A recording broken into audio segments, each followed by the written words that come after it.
어,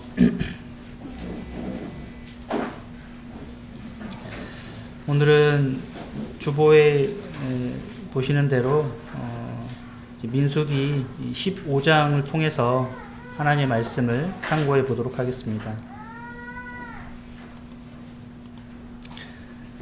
말씀의 제목은 하나님께 나아가자 이렇게 정했습니다. 하나님께 나아가자.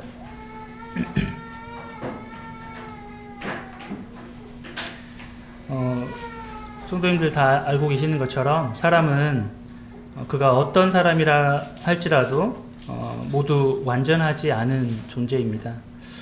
그래서 우리는 때로 실수도 하고 넘어지기도 하죠. 보통 사람들은 이렇게 넘어지거나 실수할 때 자신의 지식이나 경험으로서 지금에 맞닥뜨려진 이 문제를 이렇게 해결하려고 하고 이게 잘 안 되면 돈으로 또 해결을 하려고 합니다. 또 이것도 안 되면 자신이 가지고 있는 권력, 사람이 가지고 있는 권력이라고 하는 것은 다 다르겠죠. 그러한 권력이나 또 그것도 안 되면 이제 인맥을 이런 것을 동원을 해서라도 내가 지금 가지고 있는 문제를 해결하려고 하는 것이 일반적입니다.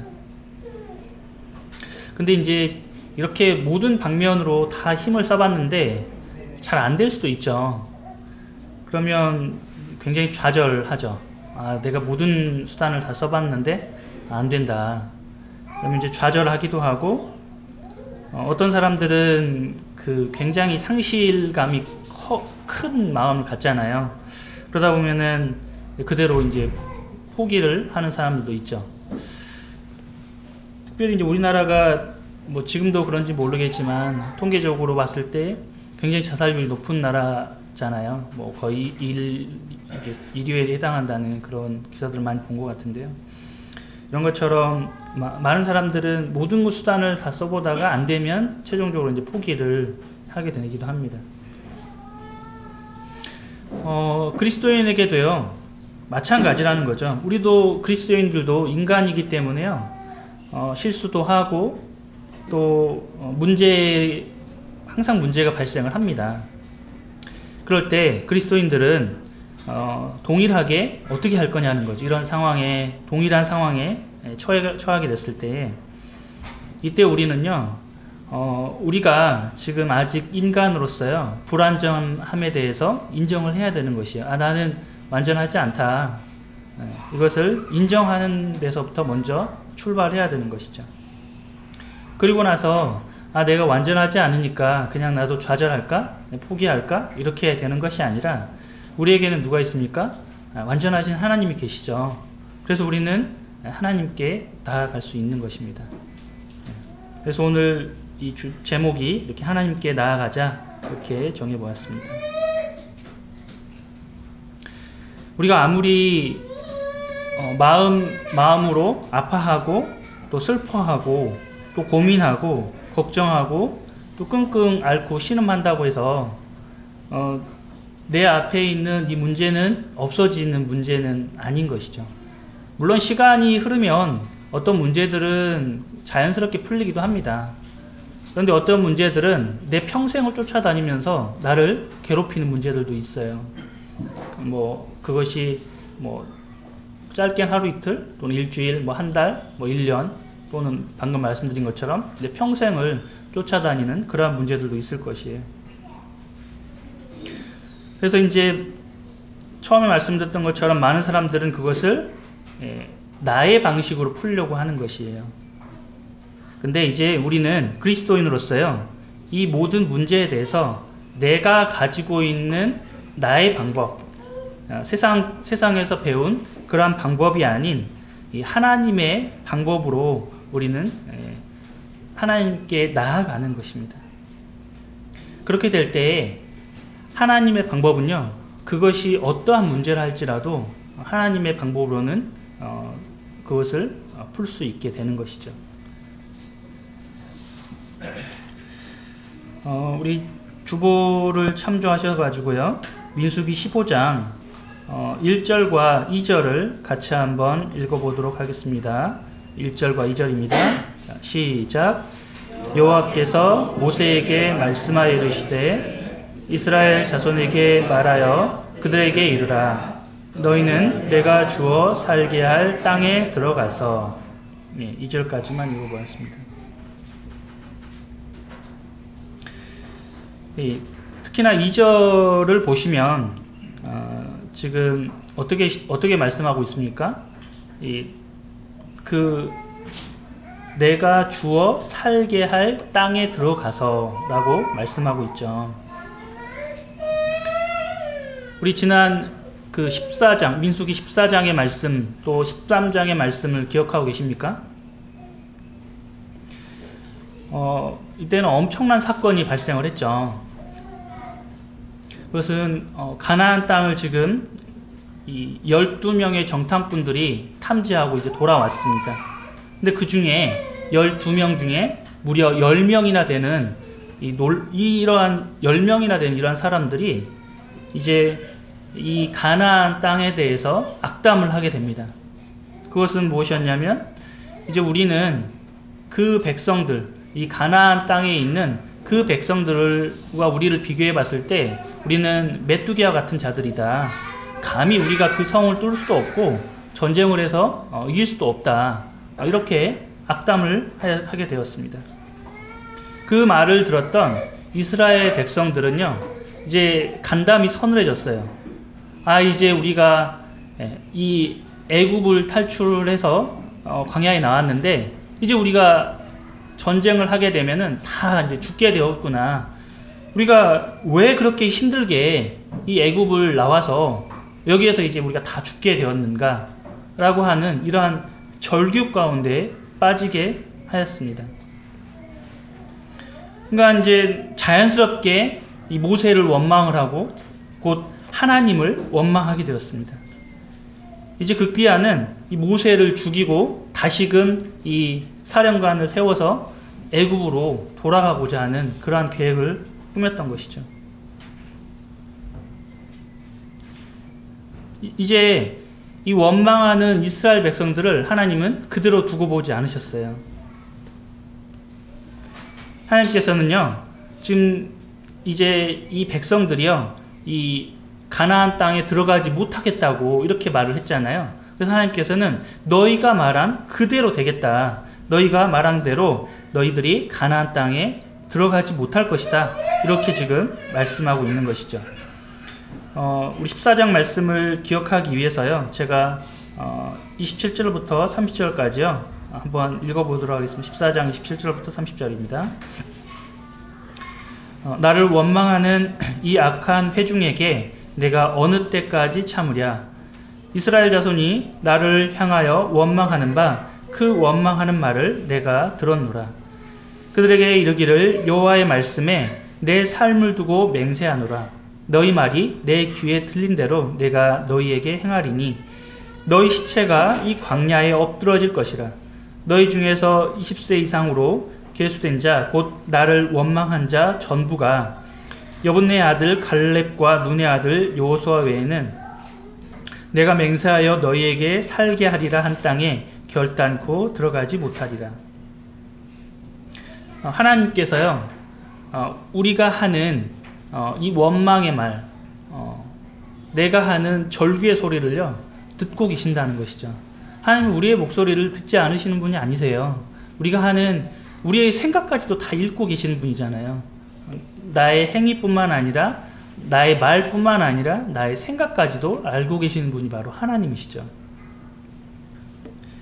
그때 이제 하나님께서 이런 원망의 말씀을 들으신다는 것이죠. 그래서 우리는요, 우리가 하는 이 생각과 말에 대해서, 특히나 우리가 하는 말, 뱉은 말에 대해서는 우리는 주울 수 없잖아요. 이 말에 대해서는 주의할 필요가 있는 것이죠. 내가 어떠한 하나님의 이 그리스도인으로서 내가 어떠한 말로 나의 이러한 처지를 절규로 표현하는지 또는 원망으로 표현하고 있지는 않은지 우리 자신을 돌아볼 필요가 있는 것이죠. 놀랍게도 그 원망의 말대로 된다는 것이에요. 그래서 우리는 특별히 자녀를 키우실 때도요, 그 자녀에게 이제 악담을 하잖아요, 가끔씩. 이것은 굉장히 좋지 않은 습관이죠. 우리는 특히 이제 한국의 문화가 그런 편이 없지 않아 있는 것 같은데, 이렇게 이제 어떠한 것을 먼저 어떤 자녀가 실수를 하면, 저 같은 경우도 그런 경우가 종종 있거든요. 이제 아이들이 그 혼자서 이렇게 물을 마신다거나 이럴 때 보면은 가끔 컵이 깨지기도 하고 또 접시가 깨지기도 해요. 그러면 이제 먼저 가서 이제 아이를 안아주거나 이렇게 다친 데가 없는지 이걸 먼저 봐줘야 되거든요. 머릿속은 그렇게 되는데 막상 가면은 그 상황이 이제 발생을 하게 되면은 바로 나오는 것은 뭐 좀 안 좋은 말이 나오죠.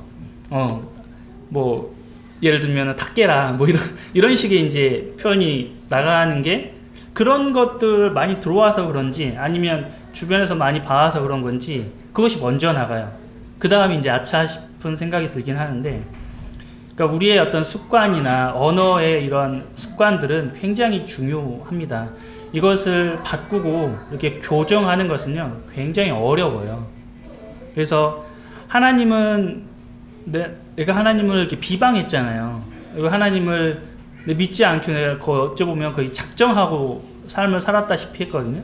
그럼에도 불구하고 하나님이 끊임없이 나를 사랑하셨잖아요. 근데 우리 자녀에게 또 우리 성도님들에게 그런 마음 우리 가운데 필요한 것이죠. 원망이 먼저가 아니라 사랑이 먼저라는 것이죠. 그런데 지금 이스라엘 백성들은 이 말을 들었을 때, 이 10명의 정탐꾼들의 말을 들었을 때 인간의 생각으로는 도저히 이 어떤 문제를 해결할 수 없다고 이미 판단을 해버린 것이죠. 내 생각과 내 경험으로 보니까 이거는 해결할 수 없어. 죽어, 그냥. 죽는 거야. 이러한 말들을, 원망의 말들을 그대로 그냥 뱉어버리는 것이죠. 여태까지 경험해왔던 하나님에 대해서는 전혀 생각하지 않고 세상의 경험들로, 우리는 어찌 보면은요 하나님을 경험을 하는 것보다는요 세상의 경험이 훨씬 더 많아요. 그렇잖아요. 우리 일주일에 어찌 보면은 주일에 한 번 보는 경우가 대부분입니다. 그렇지 않아요? 이 한 번의 경험, 한 번의 말씀을 듣고 우리는 일주일을 살아가요. 그러면 어떻습니까? 세상의 경험이 우리한테 훨씬 더 많이 있는 것이잖아요. 그러면 우리의 시스템은, 우리의 이 머리에서 돌아가는 프로세스는 세상의 경험과 세상의 관점이 우리를 지배하고 있는 경우가 굉장히 커요. 그럴 때 우리는 하나님 앞에 나아가서 하나님을 의지하고자 하는 나의 경험과 나의 지식, 나의 돈, 권력 이런 것이 아닌 하나님께 나아가는, 하나님을 바라보고자 하는 이러한 마음이 우리 가운데 항상 필요하다는 것이죠. 그래서 방금 14장에서 읽어보신 것처럼 이 하나님께 대한 원망은요 그대로 하나님께 들으셨어요. 그리고 너희가 말한 그대로 이제 가나안 땅에 들어가지 못하겠다 이렇게 말씀하신 것이죠. 근데 방금 우리 처음에 15장을 읽어봤잖아요. 15장에서는 뭐라고 하고 있습니까? 너희가 그 땅에 들어가서 라고 이렇게 그 땅에 들어간 것을 이제 확정적으로 말씀하고 계시는 거예요. 놀랍지 않습니까? 지금 이스라엘 백성들은요, 그러니까 20세 이상으로 이제 가나안 땅에 다 들어가지 못하겠다 이렇게 말씀하셨는데, 그러면 20세 이하로는 아직 성인이 되지 않은 사람들이잖아요. 그러면 뭔가 더 미숙하고 더 배워야 되고 아직 왕성한 사회활동을 하기에는 조금은 부족한 그러한 나이에 있는 것입니다.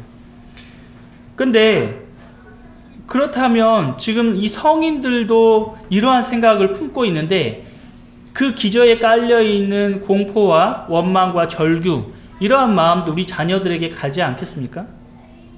마찬가지죠. 우리 성인들, 부모들이 가지고 있는 이러한 원망과 절규와 이러한 공포심들, 이런 것이 나의 자녀들에게도요 그대로 가는 것이죠. 뭐 제가 그런 뭐 교육자는 아니지만 그런 말씀들 많이 들으셨을 거예요. 우리 자녀는 그 부모의 그림자를 보고 자란다고 하지 않겠습니까? 그래서 다시 말씀드리지만 우리의 이 언어라든지 나의 어떤 행위들 이런 것은 굉장히 우리 자녀들에게 있어서 중요한 영향을 끼친다는 것이죠. 지금 이 성인들로도 되지 않은 이런 상황이었기 때문에 우리 자녀들에게도 그러한 일이, 이 가난을 정복하는 이 일이 일어날 수 없다라고 이 성인들은 지금 단정을 지어버린 것이에요. 그런데 지금 놀랍게도 15장에서는요, 하나님께서 이제 이 가나안 땅에 들어가는 것에 대해서 확실시하는 이러한 말씀 지금 하고 계신다는 것이에요. 이를 통해요, 인간은 실패해요. 인간은 실패하잖아요. 우리 수없이 많이 경험했어요. 나는 언제나 실패하는구나. 정말 형편없구나. 이것을 굉장히 많이 느끼죠. 매사에 느껴요. 매사에. 항상 실패하는 것을. 그런데요, 하나님은 언제나 신실하심을 알 수 있어요. 하나님께서 이 이스라엘 백성들을 출애굽할 수 있도록 하셔서 어떻게 한다고 그랬습니까? 광야에서 이제 예배 드리고 하나님께 나아가서 하나님께 제사 드린다고, 그리고 이 가나안 땅을 주시겠다고 이제 약속을 하셨습니다. 하나님께서 그 약속하신 것은요, 사람은 어떻습니까? 이 약속에 대해서 뭐 때로 잊어버리기도 하고 또 나의 능력이 부족해서 약속을 못 지키는 경우들도 있어요. 근데 하나님은요, 신실하시다는 것이죠. 그래서 인간은 실패하지만 하나님은 언제나 신실하심에 대해서 알 수 있죠. 어떻게 해요? 가나안 땅에 너희들이 들어가서 라고 하는 확정적으로 말씀을 해주시는 것이죠. 그럼 이 약속이 있기 때문에 하나님의 신실하심을 믿고 우리는 나아갈 수 있는 것이죠.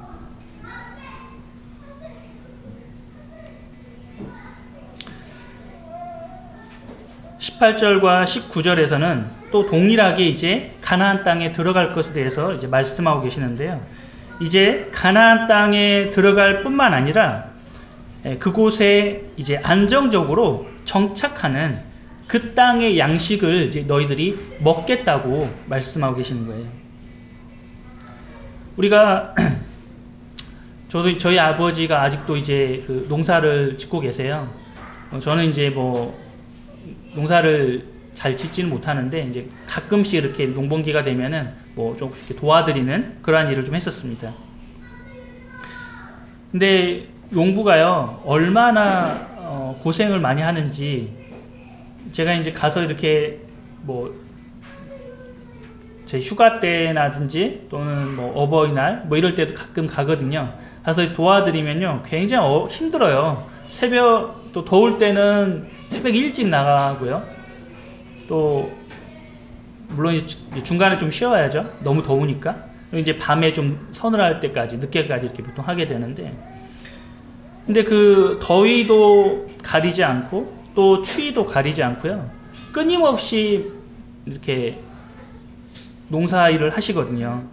지금 연세가 많이 드셨음에도 불구하고 그 일을 하시는 게 저희 어머니는 즐거우시대요.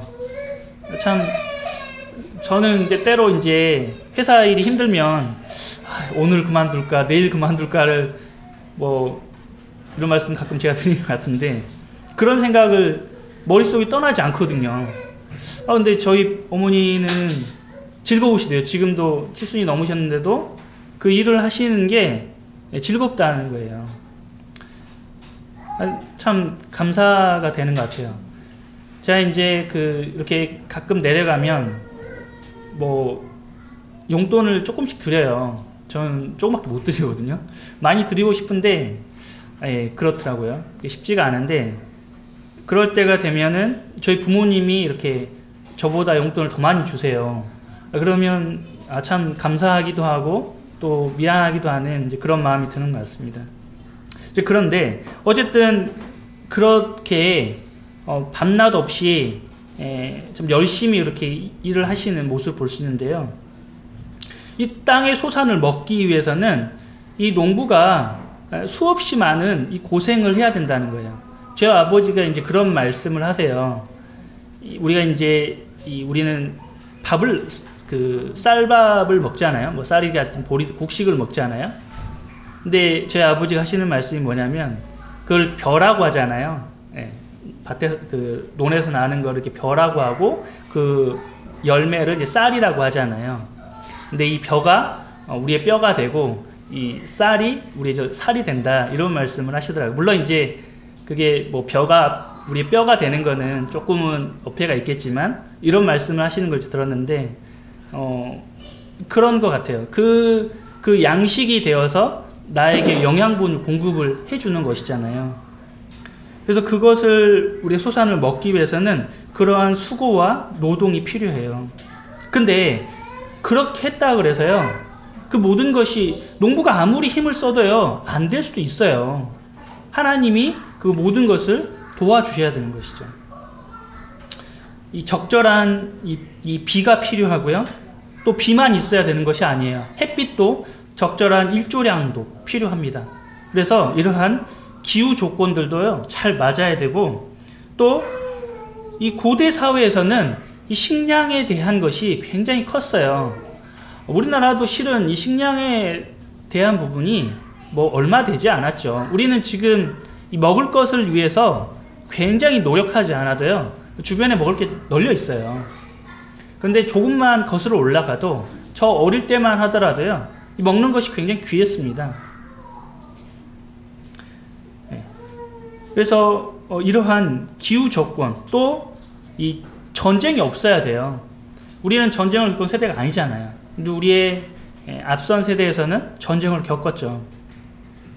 이때 당시에도 수많은 전쟁들이 있었어요. 전쟁이 있게 되면은 이 곡물들을요, 식량들을 다 이제 쓸어가는 것이에요. 전쟁을 하는 목적 자체가요, 식량을 얻기 위함이 가장 큰 거예요. 고대의 전쟁은 더욱더 그렇습니다. 그래서 이러한 여러 가지 조건이 필요한 거예요. 이러한 조건들이 맞아야지 어떻습니까? 안정적으로 식량을 우리가 얻어서요 먹을 수가 있는 거예요. 그 땅의 소산을 먹을 수가 있는 거예요. 그럼 이러한 조건들 어떻게 합니까? 하나님께서 다 약속을 해주시는 거예요. 그래서 우리는요 이 15장의 말씀이요 놀라운 것이에요.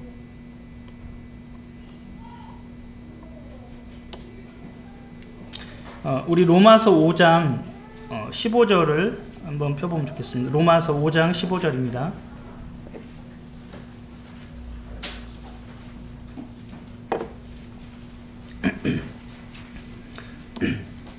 로마서 5장 15절 찾으셨으면 제가 읽겠습니다.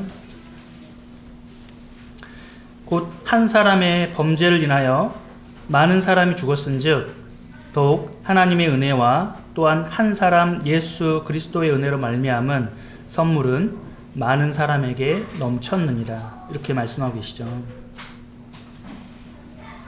이 한 사람, 곧 아담이죠. 아담이 이제 범죄하게 되었습니다. 우리는요 두 번째 아담인 이 예수 그리스도, 이 은혜를 우리는 입었죠. 이 선물을 우리에게 넘치도록 이렇게 부어주셨어요.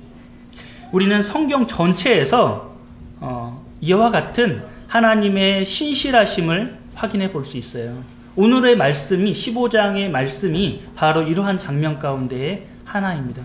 하나님의 신실하심, 약속을 믿을 만한 이러한 모습을 보여주시는 것을 우리는 굉장히 많은 곳에서 찾아볼 수 있어요. 그래서 첫 번째 아담은 어떻습니까? 실패해버렸죠. 그는 이 선악과를 따먹어 버렸어요. 사단의 게임에 넘어가 버렸습니다. 욕심인 것이죠. 그 욕구를 채우고자 함. 그것 때문에 이제 실패해 버렸어요. 하지만 두 번째 아담 되시는 예수 그리스도께서는요, 아무리 사람이 실패하고 넘어지고 실수했다 할지라도요, 그 모든 것에서요 우리를 회복시키신 분이세요. 우리를 모든 죄 가운데에서 회복시키지 못할 것이라고 하는 것은요 단 하나도 없다는 것입니다. 그러니까 우리에게요 선물을요 넘치도록 주신 거예요. 넘치도록. 하나님이 해결 못하시는 것은 없다는 것이에요. 그래서 이제 이 15장에서요 지금 하나님께서 이미 가나안 땅에 인도하시겠다고 지금 말씀해 주시는 거예요. 근데 14장에서 어떻게 했습니까? 사람의 이 생각과 감정이 그것을 방해하고 있었던 것이죠.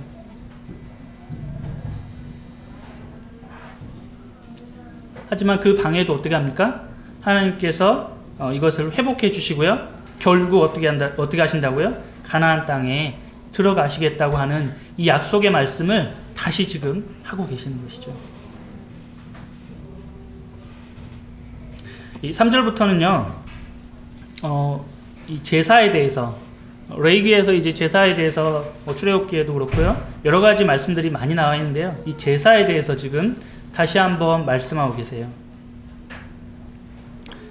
사람은 이 아담 이후에 태어난 모든 사람, 그렇죠? 이 모든 인류가요, 죄를 지어버렸어요. 죄인이죠, 죄인. 그렇죠? 이 죄인된 몸으로 하나님께, 거룩하신 하나님께 감히 나아갈 수 없어요. 거룩하신 하나님 앞에 나아갔다 어떻게 합니까? 이 몸이 감당할 수가 없는 거예요. 이 몸이 그냥 다 분해돼 버리는 것이죠. 없어져 버리는 그러한 결과를 초래하게 될 것입니다. 그래서 어떻게 했습니까? 구약에서는 하나님께 나올 수 있는 방법을 하나님께 제시해 주셨죠. 그것이 무엇이었죠? 한 제사장들을 세워서 그 제사장을 통해서 어떻게 한다고요? 이 죄를 사할 수 있는 이 방법을 제시해 주셨습니다. 이 제사법을 제정해 주신 것이죠. 이 제사법이라고 하는 것은 이스라엘 이 백성들 가운데 특별하게 주신 것이죠. 근데 우리 제사를 보다 보면은 오늘 주보에 이제 우리가 그 묵상할 말씀으로서도 25절에 이제 이 말씀이 나와 있는데요. 이 15장에서만 보시더라도 두 번이나 반복해서 이스라엘 중에 이 거류하는 이 타국인, 즉 외국인에 대해서도 동일한 제사법이 적용된다고 이제 말씀하고 계시죠.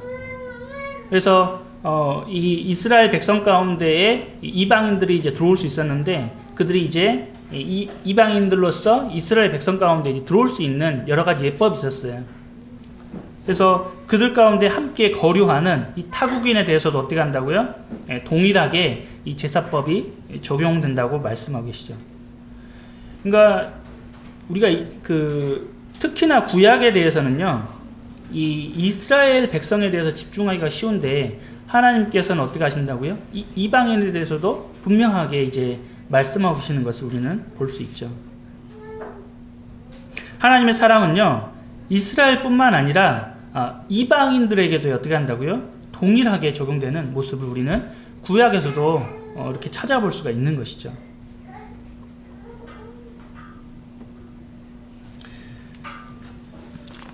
우리 15장에 22절부터 제가 31절까지 한번 읽어보도록 하겠습니다. 22절부터 31절까지 제가 한번 읽어보겠습니다. 너희가 그릇 범죄하여 여호와가 모세에게 말씀하신 이 모든 명령을 지키지 못하되 곧 여호와께서 모세를 통하여 너희에게 명령한 모든 것을 여호와께서 명령한 날 이후부터 너희 대대에 지키지 못하여 회중이 부지 중에 범죄하였거든.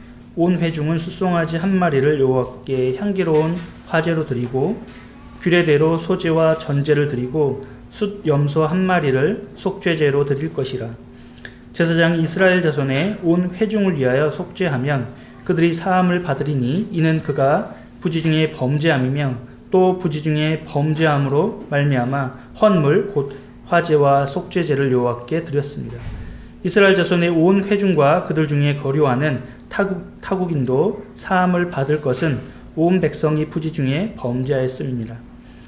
만일 한 사람이 부지 중에 범죄하면 1년 된 암 염소와 속죄제를 드릴 것이요 제사장은 그 부지 중에 범죄한 사람이 부지 중에 여호와 앞에 범한 죄를 위하여 속죄하여 그 죄를 속할지니 그리하면 사함을 얻으리라. 이스라엘 자손 중 본토 소생이든지 그들 중 거류하는 타국인이든지 누구든 부지 중에 범죄한 자에 대한 법이 동일하거니와 본토인이든지 타국인이든지 고의로 무엇을 범하면 누구나 여호와를 비방하는 자니 그의 백성 중에서 끊어질 것이라. 그런 사람은 여호와의 말씀을 멸시하고 그의 명령을 파괴하였은즉 그의 죄악이 자기에게로 돌아가서 온전히 끊어지리라. 방금 읽은 말씀 중에 함축을 해보면 어떤 말씀이냐면 하나님께서는요 이 부지 중에 범한 죄와 이 고의적으로 범한 죄에 대해서 이제 처리하는 방법을 말씀하고 계십니다. 부지 중이라고 하면은 내가 지금 인지하지 못하고 갑자기 또는 실수로 죄를 저지르는 것을 말하고 있습니다. 사람이 이렇게 갑자기 또는 실수로 범한 죄에 대해서는 이 하나님의 선하심과 자비 가운데에서 이 충분한 대책이 지금 읽은 말씀처럼 이 번제와 속죄제의 방법으로 마련되어 있는 것을 우리는 볼 수 있는 것입니다. 구약에 이렇게 부지 중에 죄를 범했을 때 이 하나님께 나아간 것처럼요. 우리도 요한 1서의 말씀에서처럼 우리는 어떻게 합니까? 죄가 있다라는 것이에요. 구원받은 이후에도 여전히 우리는 육신의 몸을 입고 있기 때문에 우리 가운데에 죄가 있는 것이죠. 그럴 때 어떻게 하라고 그랬습니까? 하나님께 나아가서 자백하라는 것이죠.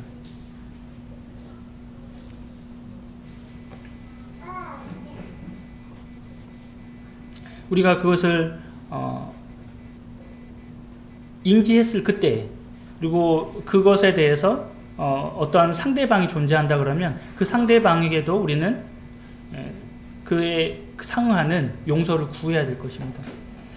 근데 그럴 때 어떻게 합니까? 용기가 필요하죠. 용기라는 것은요, 이럴 때 쓰는 것이죠. 자기의 잘못의 실수에 대해서 인정하고 그것을 부끄럽고 힘들지만 어렵지만 그것을 스스로 인정하고 자백하는 것, 이것이 진정한 용기라고 할 수 있을 것입니다. 사람들은 쓸데없는 것에 용기를 내죠. 어떤 사람들은요, 그런 사람들 많이 봤거든요.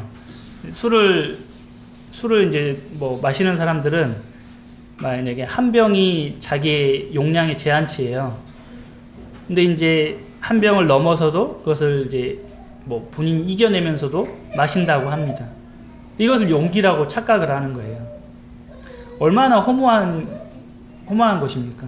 근데 그것에 대해서 굉장히 자부심을 느낀다는 것이죠. 너는 그것도 못 마셔? 이렇게 이제 하는 것이죠. 이런 것을 잘못된 편견을 가지고서 그것이 용기라고 생각을 하는 많은 사람들이 있는 것이에요.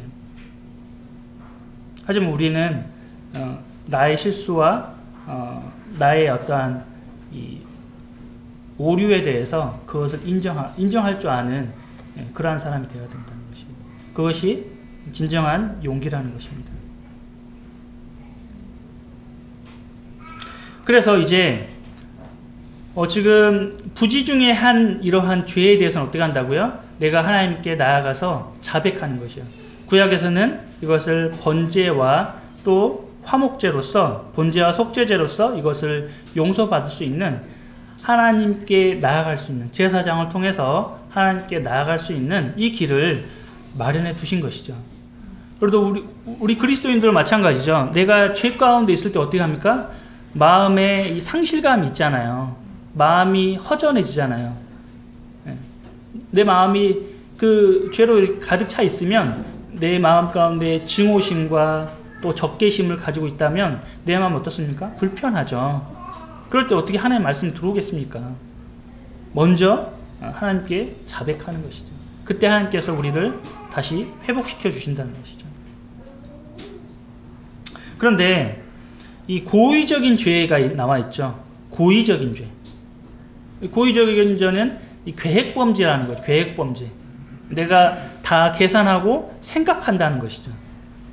근데 그렇게 잘못된 것임을 알면서도 어떻게 한다고요? 죄를 짓는 경우가 우리 있습니까? 있다는 것이죠. 근데 이런 죄는 어떻게 한다고요? 하나님을 비방하는 자라고 말씀하고 있는 것이죠.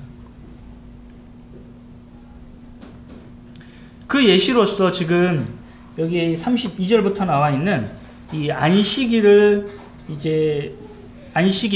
일을 한 사람에 대해서 나와 있는 것이에요. 그 이 사람에 대해서 어떻게 했습니까? 심판하는 것까지 나와 있는 것이에요. 하나님께서는 이 율법을 통해서요, 이스라엘 백성들에게 특별히 십계명을 주셔서 안식일을 거룩히 지키라고 말씀하셨죠. 그런데 이 사람이 그 사실을, 그 하나님의 말씀 몰랐을까요? 당연히 알았을 것입니다. 당연히 알고 있었죠. 하나님의 말씀을 알고 있으면서도 고의적으로 나무를 하러 간 것이에요. 안식일에.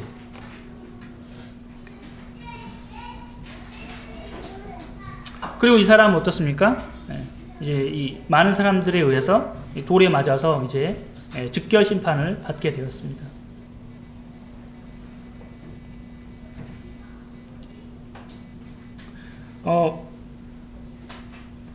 우리는 때로 여러 가지 사정이 생기죠.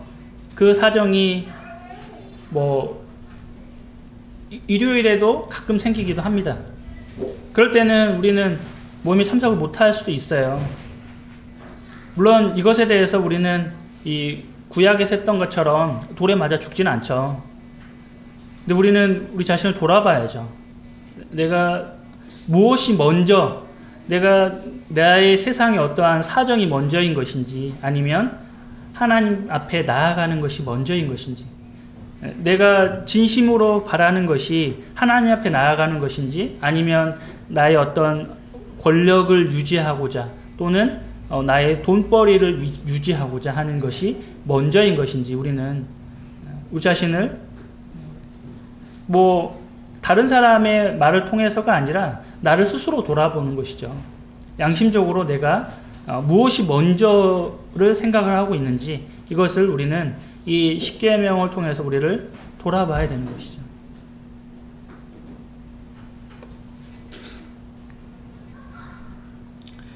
이스라엘 백성들은 이제 37절부터 보시면 이 술에 대해서 나와 있죠. 이 이스라엘 백성 하나님의 말씀에 따라서 이 옷단 귀에 이렇게 술을, 이 윗옷에다 이렇게 술을 이렇게 치렁치렁 매달고 다녔죠. 지금도 이제 그러한 유대인들을 보면 그러한 모습들을 이제 볼 수가 있을 텐데요.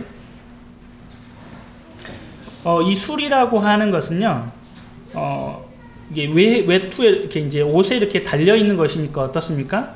사람들이 이게 잘 보이죠. 외면적으로 그냥 이렇게 보이는 것이에요. 근데 이 술의 의미는 무엇이냐면, 이 술, 옷단에 있는, 다른 사람이 있는, 또 내 옷에 있는 이 술을 보면서 어떻게 한다고요? 하나님의 말씀을 기억하고 순종하도록 이렇게 순종하는 행위로서 나아갈 수 있도록 이렇게 이제 말씀을 하신 거예요.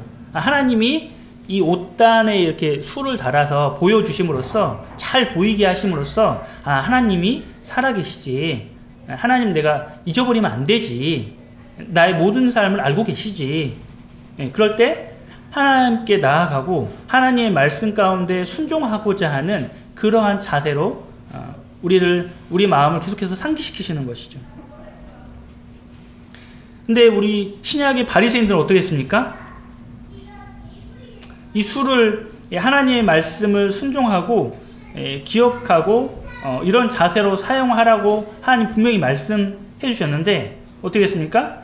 길게 더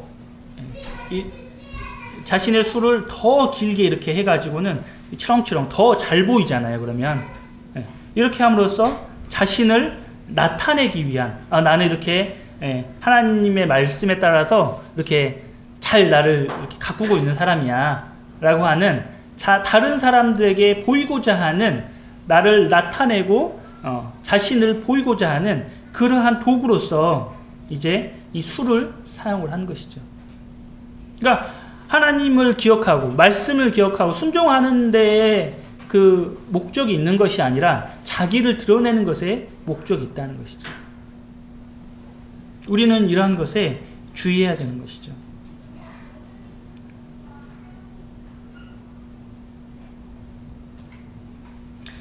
우리 히브리서 10장을 한번 찾아보겠습니다. 10장 17절부터 히브리서 10장 17절.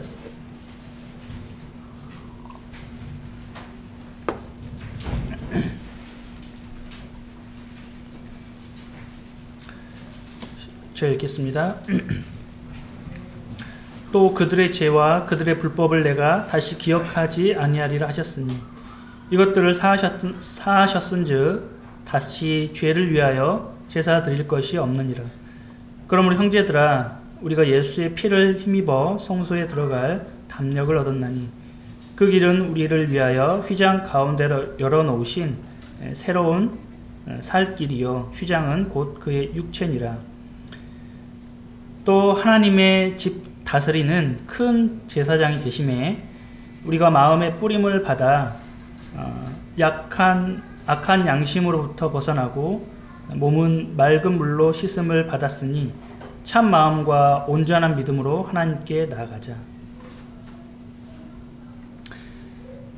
이제 이 구약에서는 어떻습니까? 이 제사라고 하는 이 제사법을 하나님께서 주셨죠. 그래서 일반인들이, 이스라엘 백성이나 할지라도 일반인들이 하나님 앞에 나아갈 수가 없었죠. 죄인들이기 때문에. 특별한 제사장들을 세워서 그 제사장들을 통해서만 구약에서는 하나님 앞에 나아갈 수 있었어요.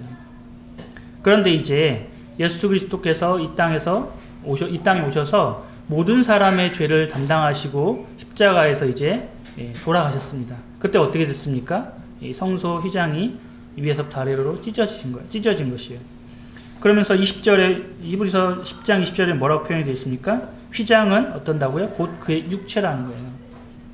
그러니까 그게 찢어진다라는 표현이 무엇입니까? 예수 그리스도께서 그렇게 찢기셨다는 것이죠. 예수 그리스도의 육체가 찢기심으로써 이 성소 휘장이 이제 이 성소와 지성소를 분리했던 그 휘장이 찢어지면서 모든 사람이 이제 하나님 앞으로 나아갈 수 있는 것이죠.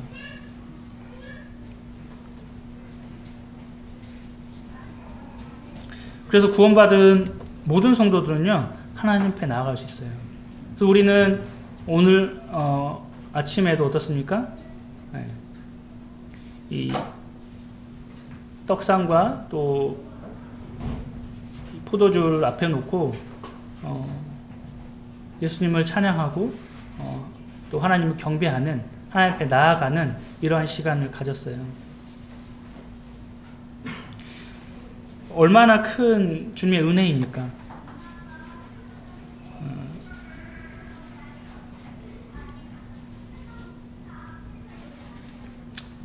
하나님께서요, 우리의 죄와 우리의 불법에 대해서는요, 묻지도 않으시고 기억하지 않으시겠다는 거예요.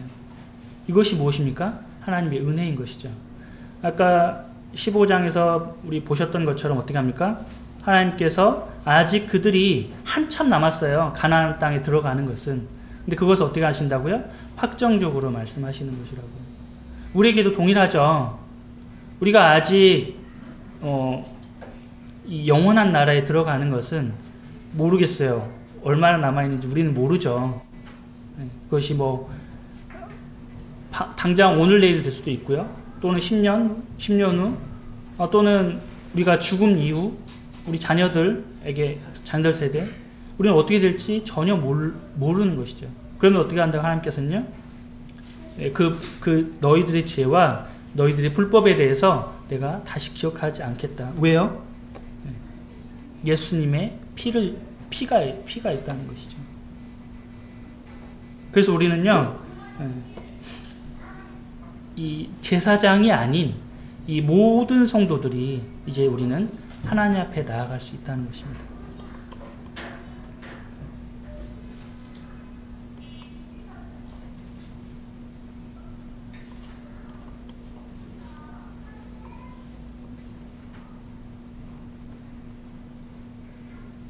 그래서 우리 성도님들이 이러한 우리를 사랑하시고 우리 가운데 넘치도록 선물을 주신 이 하나님 앞에 나아가서